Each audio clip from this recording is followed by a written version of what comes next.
আজ আমরা এমন একটা বিষয় নিয়ে গভীরে গিয়ে আলোচনা করব যেটা শুনলে হয়তো একটা দাবার বোর্ডের কথা মনে পড়তে পারে। মানে ধরুন, যেখানে কৃষকরা হচ্ছে সেই দাবার বোড়ে, যারা রোজ লড়ছে, আর হারিয়ে যাওয়া শিল্পগুলো যেন বোর্ড থেকে ছিটকে পড়া বড় বড় ঘুঁটি। একদম ঠিক তুলনা। হুগলি জেলার রাজনীতির সমীকরণটা তো আসলে এমনই, তাই না? ভাগীরথী তীরের এই ফরাসি ঐতিহ্যের শহরটা এখন ২০-২৬-এর বিধানসভা নির্বাচনের আগে একটা সাংঘাতিক জটিল আকার নিচ্ছে। হ্যাঁ, আর আমাদের আজকের লক্ষ্য কিন্তু শুধু কে জিতবে বা হারবে সেটা নিয়ে জল্পনা নয়, বরং এই যে হুগলির শিল্প বা ধরুন কৃষি আর স্থানীয় রাজনীতি কিভাবে সাধারণ মানুষের ব্যালট বক্সকে নিয়ন্ত্রণ করে সেটা একটু তলিয়ে দেখা। মানে এই জেলাটা তো বাংলার পালাবদলের একটা ঐতিহাসিক ভরকেন্দ্র। এখন ধরুন শাসক দল তৃণমূলের হাতে বেশিরভাগ আসন থাকলেও হিসাবটা কিন্তু অতটা সোজা নয়। কারণ ১৯ সালের লোকসভা নির্বাচনে বিজেপি এখানে বেশ ভালো একটা জমি পেয়েছিল, যদিও ২৪-এ এসে সেই মাটি অনেকটাই আলগা হয়ে যায়। হ্যাঁ ঠিক, আর সেই জন্যই তো ২০-২৬-এর লড়াইটা ওদের কাছে আক্ষরিক অর্থেই ঘুরে দাঁড়ানোর লড়াই। মানে নিজেদের প্রাসঙ্গিকতা প্রমাণের একটা মরিয়া চেষ্টা বলতে পারেন। আর এই মরিয়া চেষ্টার একেবারে কেন্দ্রে আছে কয়েকটা হট সিট, যেমন ধরুন তারকেশ্বর, আরামবাগ, খানাকুল কিংবা বলাগড়। বলাগড়ের কথা তো বলতেই হবে। গতবার ওখানে ভোটের ব্যবধান এতটাই কম ছিল যে এবার ত্রিমুখীর লড়াইয়ের সম্ভাবনা পুরো অঙ্কটাই পাল্টে দিতে পারে। ঠিক বলেছেন। তবে শুধু তো ওপরতলার নেতাদের প্রচার দিয়ে ভোট হয় না, সাধারণ মানুষের ক্ষোভটাই এখানে আসল গেম চেঞ্জার, বিশেষ করে সিঙ্গুরের মতো একটা জায়গা। সিঙ্গুরের নাম এলেই তো একটা বিশাল পরিহাস সামনে এসে দাঁড়ায়। মানে যে জমির জন্য এত রক্তক্ষরণ, এত আন্দোলন, আজ ১৮ বছর পরেও মূল প্রশ্নটা একই থেকে গেছে, শিল্প কোথায়? তাই তো, মানে সাধারণ মানুষের তো একটাই জিজ্ঞাসা যে আমাদের কর্মসংস্থান কোথায়? হ্যাঁ, আর সরকার হয়তো বলছে যে সেখানে অ্যাগ্রো ইন্ডাস্ট্রিয়াল পার্ক বা ওয়্যারহাউস তৈরি হচ্ছে, মানে নতুন সম্ভাবনার কথা বলছে আর কি। কিন্তু এখানেই আমার একটা বড় খটকা লাগছে। এই যে অ্যাগ্রো পার্ক বা গোডাউনের কথা বলা হচ্ছে, এটা কি সত্যি ভারী শিল্পের কোনো বিকল্প হতে পারে? একদমই না। মানে মানুষ তো খুঁজছে স্থায়ী চাকরি, আর একটা গোডাউনে বড়জোর কয়েকজন নিরাপত্তারক্ষী বা মাল ওঠানো নামানোর কাজ তৈরি হয়। এটা তো রাজনৈতিক ক্ষোভ চাপা দেওয়ার একটা সাময়িক প্রলেপ বলে মনে হচ্ছে। ঠিক এই জায়গাটাতে অর্থনীতির ওই কাঠামোগত ফারাকটা আমাদের বুঝতে হবে।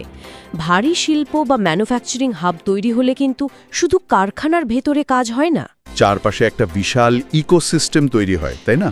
ঠিক তাই। পরিবহন, কাঁচামাল সাপ্লাই বা ছোট দোকানপাট মিলিয়ে একটা বিরাট পরোক্ষ কর্মসংস্থানের জাল তৈরি হয়। ওয়্যারহাউস অর্থনীতিতে সেই চেইন রিয়াকশনটা একেবারেই থাকে না। আর শুধু তো সিঙ্গুর নয়, আমরা যদি হিন্ড মোটরের দিকেও তাকাই, একই স্তব্ধতা দেখতে পাব। একসময়ের এশিয়ার অত বড় অটোমোবাইল হাব আজ শুধুই ভোটের আগের একটা রাজনৈতিক প্রতিশ্রুতি। মানে শিল্পের ইঞ্জিনটা পুরোপুরি বিকল। এখন কেউ যদি ভাবেন যে হুগলির মানুষ কৃষিকাজ দিয়ে এই শূন্যস্থান পূরণ করে নেবে, সেখানেও কিন্তু একটা বিশাল ধাক্কা আছে। কারণ জেলার অর্থনীতির মেরুদণ্ডই হলো আলু চাষ, আর সেই আলু চাষিরাই তো এখন প্রায় লাইফ সাপোর্টে চলে গেছেন। হ্যাঁ, আলু চাষের বিষয়টা একটু তলিয়ে দেখলে বোঝা যায় কেন চাষিদের মধ্যে এত ক্ষোভ। এখানে শুধু জমিতে ফলন ভালো হওয়াই শেষ কথা নয়, আসল খেলাটা তো লুকিয়ে আছে সংরক্ষণে। কোল্ড স্টোরেজ বা হিমঘরের খরচ তো লাফিয়ে লাফিয়ে বাড়ছে, তার ওপর ফরেদের দাপটে চাষিরা ফসলের ন্যায্য দামও পাচ্ছেন না।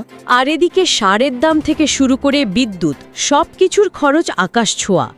একজন চাষি যখন নিজের পকেটের টাকা খরচ করে ফসল ফলানোর পর দেখেন যে উৎপাদন ব্যয়টুকু উঠছে না, তখন সেই অর্থনৈতিক হতাশা তো রাজনৈতিক ক্ষোভে বদলাবেই।